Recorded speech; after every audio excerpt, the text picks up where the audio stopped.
If the goal is to help the team, franchising's not it. Eventually he wants to franchise, and I was like, this is just a job to me. If we want to make more money, I'm on board with it. We just need to make sure that's the clear goal. It was very difficult to admit that. Today, we're in Iowa, visiting Devin with Creekside Turf Management. You know, there is employee drama, and it's everywhere. The business will do almost $1 million in revenue this year. I'm just gonna throw out a revenue number of $1.5 million next year, but have him in my seat and continue to grow that. But he has over $150,000 of debt. The hidden daggers in my own company, I've kind of avoided. His mowing crew makes less than $50 per hour. If I was you, I would aggressively raise prices on mowing. When you say aggressively? At least 20%. Oof.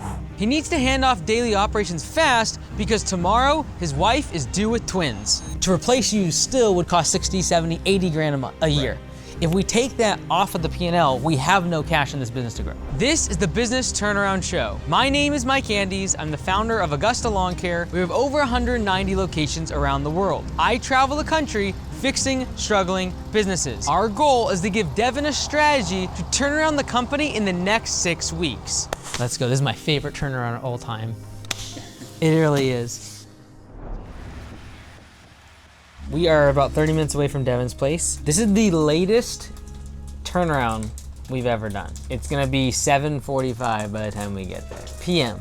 The reason is, as I mentioned before, his wife is going for a C-section tomorrow. For twins, is it, Brenna? Yeah. So we just happened to show up the day before and we're gonna like fix the business, I guess. But let's find out what's up. We've jumped from 8 employees to 13 this year, managers and stuff. 13 annual employees. income last year was 500,000, and we'll probably do anywhere from 8 to 900,000 this year. 13 employees, 800 to 900,000 annual revenue. If you just do the quick math, you gotta have wages at 15 bucks an hour to make sense of that. Per employee, you're only making 60 to 70 grand. If you're paying them more than 40 grand, like your cost of goods are very high. We are in the process of franchising our actual business and building that out. Extremely expensive to set up a franchise, maintain a franchise, do all the registration and licensing fees. If he sold 10 of them to his team and they gave him some royalty or something, he wouldn't even break even. Like, we didn't make any money until over 100 locations. The franchise side of things, I'm using my personal income. He did royalties, maybe you get to like 30 or 40 locations, you can make it profitable. If you're doing a flat fee model like us, which is much more owner-centric, or like in this case it's employee-centric, trying to set them up for success, then you would not charge royalties, and therefore you would not be profitable for much longer. So I'm submitting to the turnaround because I'm going through some business growing pains. Look forward to hearing from you guys, so thanks. My family's out here. They all wanted to Wow, watch like the the whole extended process. family? Or? Well, I've got Leah here. She's a project manager. How are here. you, Brianna? Nice to meet you. How's it going, Francis? Nice to meet you. Hi, I'm Brianna. I'm Devin's mom, Dana. how you doing? What's your name? Keen. Keen? Ops manager. Good to meet you, man. You got the whole gang. Let's go. Good to meet you, brother. My name is Devin LeBeau. This is our 9th season. We've gone from 37,000 in revenue to around $1 million this year. Maybe show me around and then we'll jump into numbers Yeah. and do all that fun jazz. Obviously here are our mowers. Yep. All of them are 60s except for, there's I think 152 in this fleet. Cool. Oil room, kind of parts, whatever. We're a 9-month season business is what I built this around. Are most of your contracts 12 months, like on the commercial side, like so year round, or how much of it is residential? Clientele-wise, it's probably about 90% residential. Revenue-wise, 40% commercial, 60% residential. Unfortunately, don't see any of the fertilizer equipment that we have. No, you're good. No, that's at the other shop space. That's at the other shop space. And then That's funny. You collect keep all of signs, their so, signs? Yeah, so That's it's funny. mainly customers, like if we're mowing and someone else is fertilizing it, then we'll take them, but. This shop space is one of 2 that Devin runs Creekside out of. He lives on site, and after running into zoning issues with the neighbors and the county, they were forced to split into 2 locations. Mowing is here, and landscape and fertilizing operations are out there, so you start to feel that cultural disconnect a little bit with 2 different locations, and I don't have all the time in the world to just pop over there. Do you start over there and kind of get them? You come here, got it. When I'm on site, help mow, weed whip, push mow, like pretty much everything that these guys are doing. Do you have someone over there that's kind of in charge, or is it more or less So virtually staying each with it? division kind of has their main crew lead, I guess. It's just cool seeing like everybody progress. 4 out of the 6 guys, they're brand new to this industry. I have all the faith in them running their own crew. So our fertilizer division, which is our largest division in the company, actually has the least amount of people working in it. Matt and Blake, they're the fertilizing guys, and they make this company very successful. And then we've got the most people coming here, what, 6? Yeah, there's 6 of us. 6 consistently come here to mow. Got it. So 6 here and then like 6 or 7 over there then. Is Yeah, that right? roughly. There are 3 divisions in Creekside: lawn care, fertilization, and landscaping. Before I identify the problems in the business, we need to establish the goals we want to achieve. Like, what's your goal? Because like we could take this 10 different directions. Like, are we trying to optimize it for profit and you never showing up? Are we optimizing this for multiple locations and starting that second one? What is kind of the goal in your mind? And then we can develop the framework for that. So the goal, and Key and I have talked, Kian's been here since day one.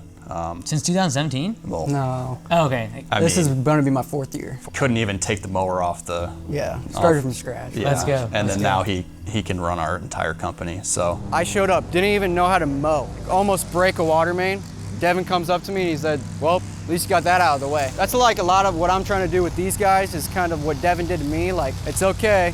You guys can figure it out. You know what I mean? I'm just gonna throw out a revenue number of $1.5 million next year, but have him in my seat and continue to grow that. I'd like to be able to sit back and kind of evaluate numbers and make sure, you know, everything is profitable and get us to that maybe $1.5 million mark. I've heard like you also want to kind of create a venue for the guys to become like is it like a GM role or like start their own location? Like what's that about? So my biggest fear was, you know, building $1 million business, having a GM, having an ops manager and crew leaders, and then I get an A+ player that comes in on the bottom level and they're like, well, I'm never gonna progress.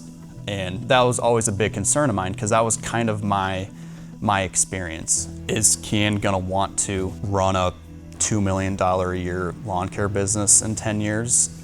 Maybe, maybe not, but I want to create that vessel, you know, allow someone like him who's ambitious to get into this role and feel like, okay, I don't need to just break away from Devin and Creekside. He always has had like these big ideas, you know what I mean? So when he says stuff like that, it's kind of just like, oh, is it gonna happen? At first, I had no clue what he was talking about. Cause it was like, he said that on my first day, like eventually he wants to franchise. And I was like, okay, you know what I mean? Like this is just a job to me. We are in the franchising process right now with the FDD and funding that whole thing. That's basically what I work on now, outside of, you know, a handful of hours. And then I kind of realized like, man, if I really stick this out, ask more questions, learn as much as I can, like I could really make this a career and potentially franchise, you know what I mean? So I think that's helpful for me to kind of know what you want from the business. And then so as we go through these, I'll keep those things in mind. So like I don't optimize, like let's make this thing super profitable at 900,000 when you're like, no, like that's not actually what I want. That's why I asked, because I don't really care what you do. I just want to make sure you get to that goal. Yeah. And then your role as it stands now is mostly spent on the franchise side. You know, I'm expecting twins tomorrow morning. Let's go. I've worked very hard these last really 6 months to make sure that Kian and Leah and all the guys are okay if I have to step away for a little while. Devin wants to grow to $1.5 million in annual revenue and delegate operations to Kian over the next year, so he can focus on the numbers and franchising the lawn care division. The constraints to growth you typically see in a home service business fall under the following 4 categories: liquidity, cash in the bank; leads, getting more customers; labor, or employees; and leadership.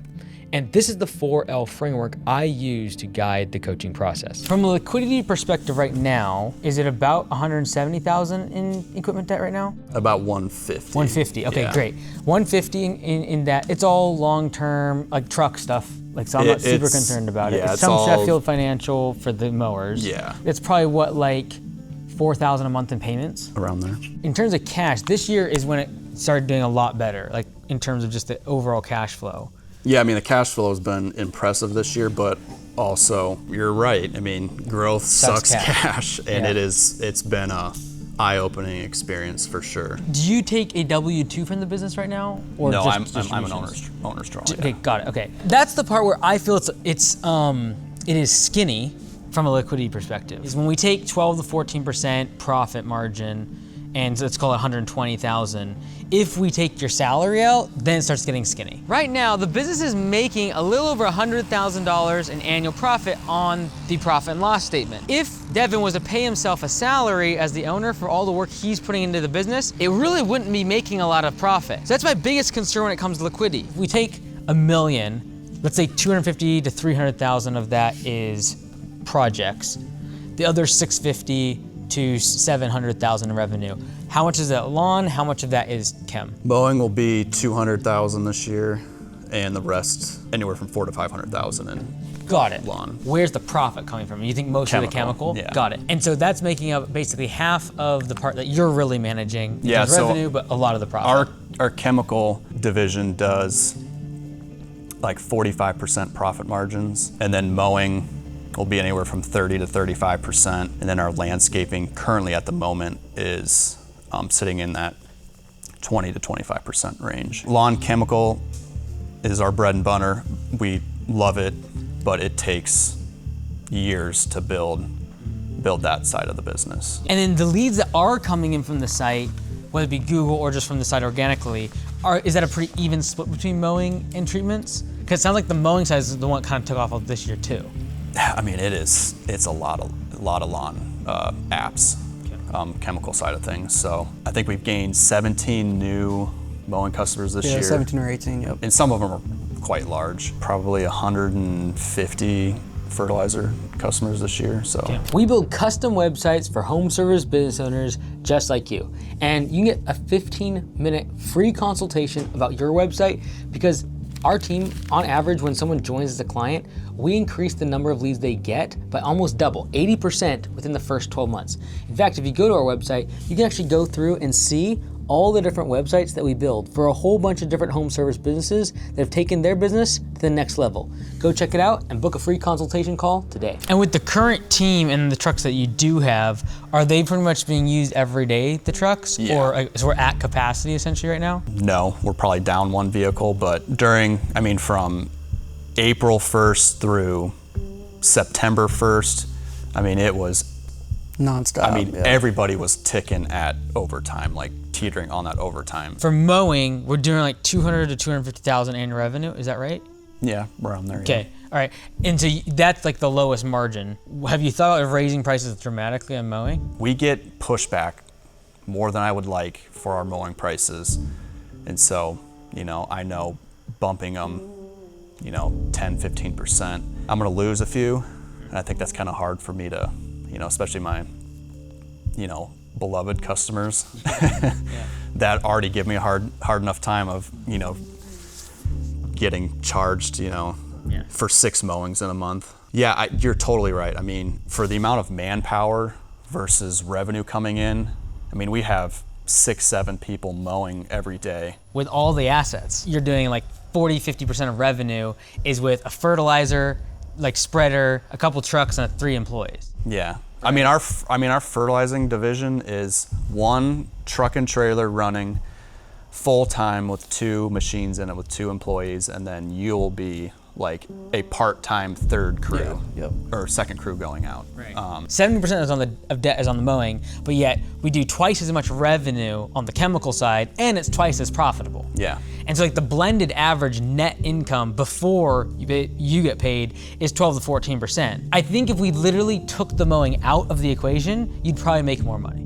Probably, yeah. All of the debt, all of these mowers, all of these trucks is for the mowing department that's not even making money. Might be that we have these massive commercial properties with very low rates. This is a trap a lot of home service businesses fall into, where it's making up 40% of my revenue with a few customers, and I can never lose those customers because I wouldn't have enough revenue to keep my crew busy. But you're not making any profit on that revenue. So option 1 is get rid of mowing altogether, or option 2 is raise prices so you actually make profit on that department of the business and want to keep that service. I don't know. I love mowing.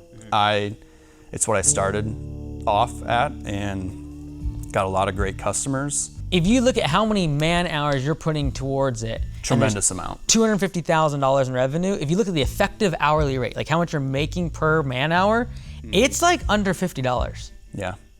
And that's like, you'll never make money. It's a psychological thing, you know, raising pricing aggressively, and we rose prices 20% in, you're gonna hate me for this, 2022, 2023? 2022, or was it 2022 was the crazy like economy year? 2021. 2021. So 4 years ago. Well, I rose them 20%, but I did 10% on mowing just because of. Okay, all right. And so, but every other year after that, so every other year I raised 3% to basically compensate for inflation. Do you know what your close ratio is just for mowing, or even a blended average of all the estimates are now? We're sitting in that kind of 30 to 40% close ratio. I think we could probably get a little bit higher, but for mowing though, like if you had to guess, is that above the 30? Oh, or is that it's pulling way it down? above. It's way above. Okay, so the mowings that you're getting 50, 60% maybe. Oh, easily, yeah. Okay, and then the one that's lower than 30, is that the projects or chem? Chem, I think, is right at 40%. Okay. Projects is below 30 for Got sure. it. If I was you, I would aggressively raise prices on mowing. Like, what do you, when you say aggressively? At least 20%. Ooh, man. And to new and existing customers. Okay. The reason is because, and I would do it next spring, like this is not in the 6 week plan. Yeah. Because we want to do it right when everyone is having to double cut, no one can get to their lawn. You raise the prices, hey, it's 20% higher, here's why, we haven't raised prices in X amount of time, and we're going forward. You know, What percentage do you think I would realistically lose? Less than 5%. Interesting. We've got to raise prices, and we can't just raise it by 3% a year. You're gonna lose to inflation. So in the perfect world, I'd either cut the complete department or raise the prices now, but in order to make him feel better, I wanna raise prices next spring rush when they're overwhelmed with work, they're working overtime, they can't stay up with all the jobs. That's when you raise prices, and I believe if he raises prices on 90 of his 100 mowing customers, he will probably lose 2 or 3. Should I notify all the customers like March 1st, your base price is increasing to, 20%? You could do effective immediately.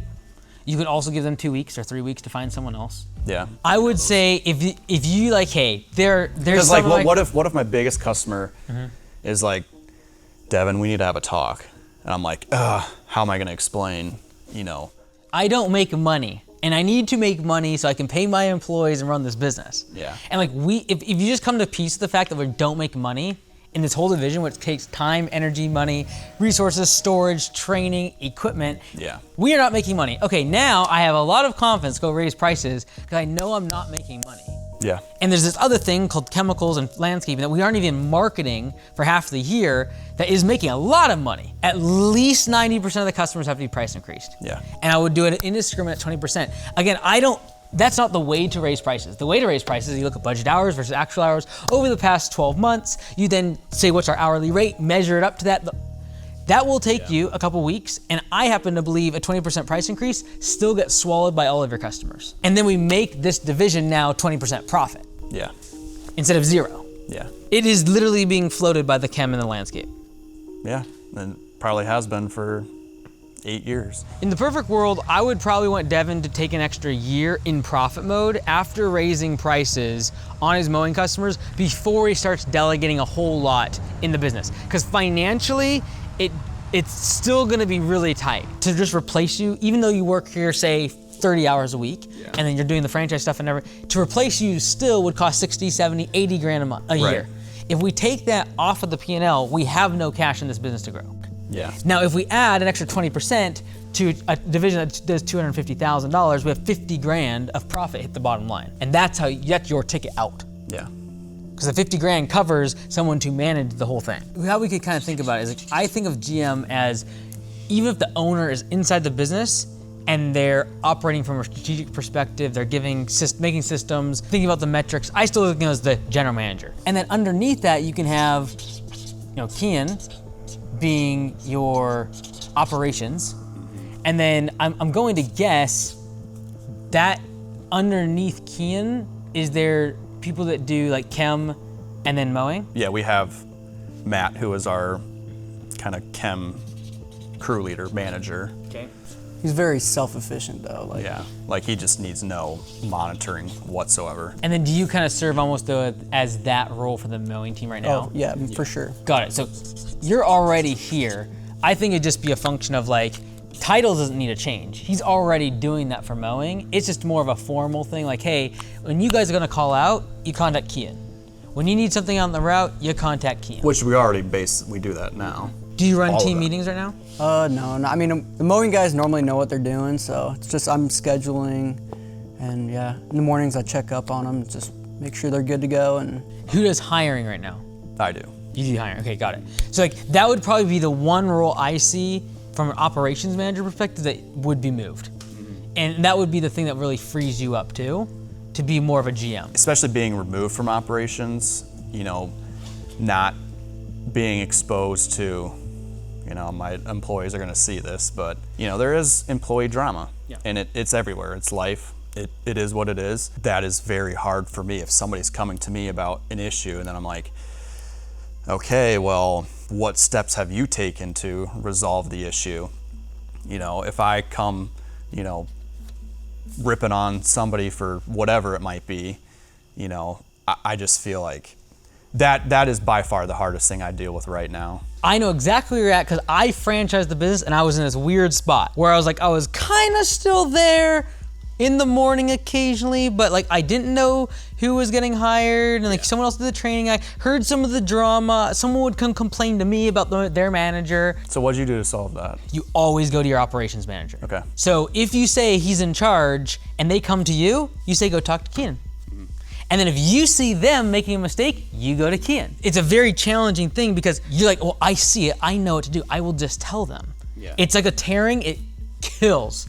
And it takes all the micromanagement and tendencies inside of us to be like, no, I put someone else in charge, I will go to them. They will then, like, it's inefficient, I can just tell them. Yes, you're right. If you don't, they will just keep coming to you. Tomorrow, when he's having twins, Kian is now the operations manager and will be treated as such, so the crew is contacting Kian when there's problems in the field. They contact Kian when there's problems with clocking out or when they're calling out for the day. When they have problems out on the truck and the equipment's breaking down, they call Kian. The hardest part is when you know the because answer. I don't want to overwhelm him too much, right? Right. Like So then no offense, you're really young. Like Yeah. you're in a unique situation, and at 23 years old, you know, there's not a lot of people that are in your position. And so, yes, I do try to shield some of that a little bit because... Now, has that been requested? Have you asked for like less responsibility? No. No. Okay, so let me say this. No, he's he 23. We just met from a guy this morning. Was it this morning or yesterday? 23-year-old running a $1.1 million business. Yeah. He's as the owner. Yeah. Kian's fully capable. I've only talked to you a little bit. Fully capable, excellent operations manager. I would put all of my money on him as an operations manager, and anything inside of you that says that you are trying to guard him, it is you feeling like I still need to be needed in this business a little bit when you don't. I've seen a lot of operations manager. I know when I can smell a good one. He's humble, he's approachable, he's willing to learn, he's locked in on me the whole time, he's very focused, he's not on his phone. Like, that's an operations person. You have to have trust that if he feels overwhelmed or he needs help or he doesn't understand something, he will come to you. That's the line of communication between the two of you, is like, you have to be like, hey, I don't want you to be overwhelmed. I don't want you to feel like you resent coming to your job because I put too much on you. If you ever think that, I need you to come to me and I will immediately step back in. When I first started, I've always just asked a million questions. I want to know more. Like, I'm still young, I'm still trying to, I don't know everything, you know? Like, I'm gonna make mistakes. I happen to believe though that if you let him run, like a thoroughbred horse, if you let him run, they just crank. The business will do better, the team will do better, and he will perform way above what you think if you just let him run. Yeah. Like having the two kids is the great point because everyone gets it. It's not like, oh, he's playing favorites. It's like, oh, he's having two children, makes sense. They're all gonna start depending on him more and more and more. When they come to you, you're gonna say, go to talk to Kian, and then it'll be much more smooth. Then next spring, you're gonna be hiring for the last time. With him gone, it will definitely make me make more decisions, and I'll have to learn from my mistakes, you know what I mean? So I'm not gonna be perfect, I'm not gonna be Devin, you know, I'll do it my way, and Yeah, I think it'll benefit everybody. All your objective is to get to capacity, raise prices by 20% on your mowing so it's profitable, and then you can move that over to Kian after the busy season. The reason you want the operations manager to still be able to do that is because whoever hires that person has a sense of a relationship with the interviewee. So if they like build a rapport with you during the interview process and all this, and then you're like, oh yeah, that's your direct report, and I'm not talking to you again, you never come back to me. You're never gonna see me again. It feels a little strange. Yeah. Whereas if he's like, hey, here's my interview dates, admin person knows that, they slot them all in for his schedule on certain days. He knows, okay, I get the crew out, and then on these days I'm doing interviews. And then your goal is to make sure he has the systems to be able to run that model. Yeah. So what do we interview? What do we actually say? What's the process? Which you already have, but it's like now it's thinking, how do I hand this off? Yeah. There's higher leverage activities that you can do as the GM that steps away at a $1.5 million business. Right. For example, I think a huge opportunity is the fact that you're running a bunch of Google ads that don't have any tracking right now. You don't know what your customer acquisition cost of conversion, and that's why when you put $500 in Facebook ads, you have no idea if it worked or not. There's no tracking. No. We don't have Google tracking codes, and we don't have Facebook pixels. If the business is gonna go from 1 million to 3 million and beyond in the future, we've got to actually track where the leads are coming from. Having tracking codes, super important. All right, I got the last one in my brain. Franchise. Okay, why? I do not understand this. I understand franchising. I've done the FTD, I've written the operations manual. It's a pain in the butt, it costs a lot of money. Yeah, I've Why dropped about franchise? 30 grand on it. Yeah, and you haven't finished. You're on at 30 grand, you're not done yet. It's still a couple years away, it's expensive. So like, why franchise? Because what I have heard so far is mostly about the team. Yeah. There's more efficient ways of doing that if it's just the team. Is there other things that you want to get done? Or is it really just you want your team to be able to start their own location under the Creekside name? When I started the company, I worked for a pretty big lawn care company.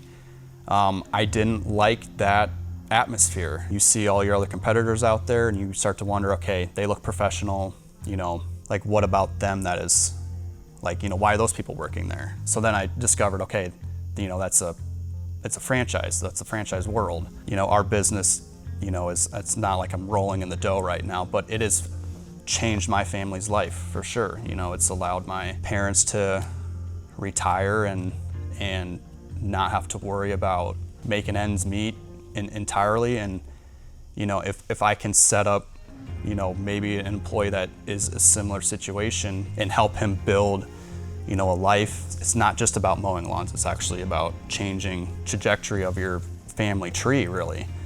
And that's what I'm trying to build. He really does want to benefit everybody. He tells us hey, we need to mow more. We need to just try to get all this done so you guys can make more money. You know what I mean? Here's the good news.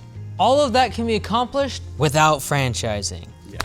Right? I do not believe that franchising is a good move. And I know that's hard to hear, but all of what you just said can be accomplished without franchising. And franchising is extremely painful. Yeah. Financially painful. You will not make money on 20 to 30 locations. When someone says, even when they're making the FTD, we'll do 20, 30, 40 locations and we'll see if it works out, I would tell every franchisee to run away. Because if you quit, they all quit. Yeah. And if it doesn't work out, they all lose. Franchising is, I'm doing this forever. Yeah. And I have to do it because if I don't, I will not achieve a certain goal. And I believe you can achieve the goal you have for your team without franchising. It's expensive. It does not stop at 20 or 30 grand. It does not stop at FDD. It starts with registrations. It starts with licensing. It goes to the copyrights and to the trademarks. It goes to an attorney. Then someone challenges that trademark, and then you're gonna go to court. It goes crazy. Yeah, the trademark, We weren't profitable until we hit 100 locations. Yeah. Last year at Augusta Lawn Care, the average location grew revenue by more than 27%. And we're on track to beat that this year. If you want to see why, go to AugustaLawnCareServices.com/franchise and watch over 50 videos and case studies of different owners that took their independent lawn care business and turned it into Augusta Lawn Care. The reason I hardly ever push so hard against it is because people think that if I say that, it's because I don't want competition in the franchise world. And that's not true. I don't want you to go through the pain that it would be to go through franchising when you don't know for certain you can get to 50 to 100 locations very quickly. Okay. Because it is a drag. Yeah. And by the time you get there, you've lost Keenan, which is the whole reason you did the whole thing. Yeah. I think there's a lot of opportunity to be able to do all that you want for the team without doing franchising. For example, you could do an employee stock ownership program so they can buy pieces of the business, an ESOP it's called. Tax advantage for you, by the way, to be able to actually get some money, chips back off the table, but then give them ownership in the business. Yeah. Profit sharing for management, the ability to start second locations that you own and you finance it. You usually do it so you can do Section 179s and not pay a bunch of taxes from your first location. That'd be really profitable. You take the money, you invest in the second location, and then you give a huge chunk of profit sharing to your team. That is usually also how they'll make more money. A franchisee starting out that's not an entrepreneur, like an entrepreneur is already starting their own business. Yeah. They're not working for you. And so the amount of people that, for example, like started Augusta and then become a franchisee is like 1 in 250. Yeah. Like my concern is that if the only reason we're doing this is for the team, we can get to that goal much faster 5 other ways. Yeah. You can create programs for your team to educate them on finances, educate them on personal finance, investing, being able to save, doing budgets. Like that's very fulfilling now and impact 70% of them that actually care about it, because some people don't, versus maybe 1% of them that will actually join the franchise. Right. Because a franchisee needs to have $50,000 plus to have a shot at it. Yeah. How long is it going to take them to have $50,000, $60,000, $70,000 to go start one? It might not ever happen. It's like 1 in 250. Yeah. Unless there's other reasons as to why you want to franchise, like you're like, hey, I want to become the next True Green. Oh yeah, I can get behind that. Let's go. Yeah, like totally. There's a side, you're lying to yourself, especially as a business owner, if you're like telling the world that you're not in it for monetary gain of some capacity. Fantastic. We have a clear goal. We want to make money. Okay. So now are we clear in the fact that this is for the team, but we also want to make a bunch of money? Can we say that? Yeah. Fantastic. All right. See, now we have a clear goal. We want to make more money. Okay. It was very difficult to admit that, right? Like, yes, I'm in it to make a lot of money. It was really nice to have someone like Mike come in and kind of dig that out of me a little bit. So now that we're going to franchise the business, because I'm okay with it, it's just a function of if the goal is to help the team, franchising's not it.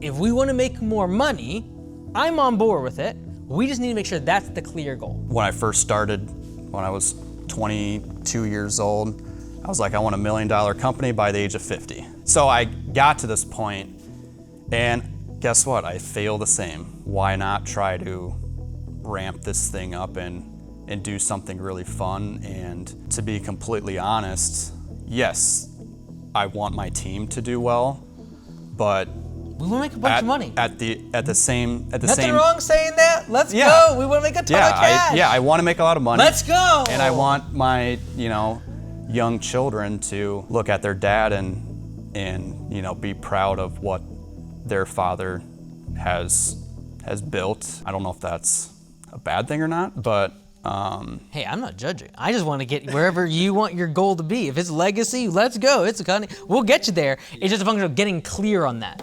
Because if you say one thing, like, hey, I'm doing the franchise for my team, makes no sense whatsoever. Yeah. If you say, I want to make a bunch of money doing this, and I want to change my family tree and inspire my team by how much money I made and be able to say, hey, you can do the same thing with or without this company. To be honest, that's probably very accurate on my mindset. I don't like telling people that because it's pretty self-absorbed. You know how liberating it is to say I'm just in it to make a bunch of money?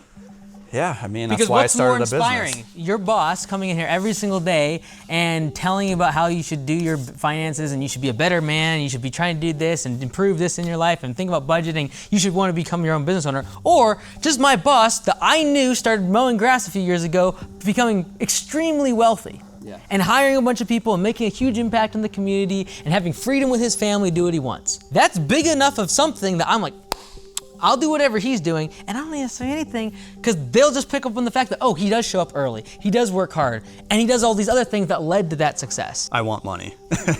There's no question. Who doesn't, right? We all do, some capacity. No one will listen to me if I didn't have money. Yeah. No one. Yeah. Like, you need the money to have the impact. And you can have so much of an impact to your team when you just get really clear, like, this is the goal, and here's why. The love of money is the root of all evil. Having money is not the root of all evil. The love of it is. I don't believe that you love money. You like what it can do for you and for your family and for the people that you love. Yeah. I guarantee you found out about me after I came to this realization, because everything took off after that. 3 to 4 years ago, I was like, oh, I'm just gonna be clear with everyone, like, I wanna make a bunch of money, and I'm not gonna hide it. Because I happen to believe when I make a bunch of money, I'll be able to travel the whole country helping other people. Dude, it was super meta. I hadn't really thought about it until like we talked about it with him. So I got this notebook. I found it. It was from right before we started franchising, and I was like, hey, in 5 years, we're gonna have X amount of location. I forget what that was. In there, I said, I said I'll be married. Let's go. But also, I said we will travel the country and we'll help businesses that are struggling. And that only could be possible if we made money. The turnaround show is a result of us making more money.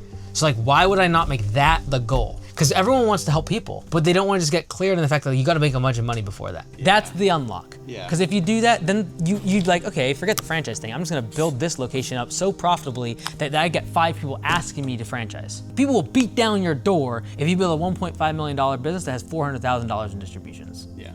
So don't worry about the franchise thing. Right. All of your time and attention is the architecting of this business to make tons of money. For me, it's like, I want to change the level of professionals in the industry. So when there's a big problem inside of Augusta, and there's a big revolt, and a bunch of people are against me, I just have to ask myself that one question. Yeah. What decision will get me closer to this? The challenging part you have right now is you have an express goal and you have an internal goal. Mm-hmm. Versus just being like, I say and think the same thing. And that gives you clarity. Because you don't have to think about, okay, well, this is what I have said, this is what I actually want, and now I have to like split between these two things. Just be like, I want this, and that's all I'm gonna focus on. Like the reason we hit the franchise and the reason like I did that painful process is because I wanted to change the level of professional in the industry, and I needed 1,000 locations to make it happen. Mm-hmm. So like, and no one listened to me on YouTube, no one. They always just like, oh, it's a nice idea, let's go, like great little videos, you're such a YouTube influencer. I'm like, forget that, I'll compete with all of you. And so that was like my North Star. So that's what made it very clear, like I need a franchise, I need to start this, I need to wear the same uniform as these people. Yeah. And then they'll listen. Being clear about why the business exists is the thing that gives you the clarity to execute quickly. Yeah, I'm battling these two different things. I'm the bottleneck in the company, right? But now having like that clear vision, I'm beyond excited right now. Like I can't wait to start implementing things and moving forward, so. Let's go, this is my favorite turnaround of all time. It really is. Basically, that's all I got. Only 4 things. We're raising prices, ops manager, Mr. Keon. We're refining the hiring process. We can hand things off to him in the spring, and then you're focusing on things like tracking ads, upsells, texts, getting into Copilot, like all of those architect things that he doesn't want to focus on, you do those. Yeah. Instead of actually doing 20% on only mowing, we decided to do 20% on all services. And he was about right. 5 to 10% is what we've lost so far.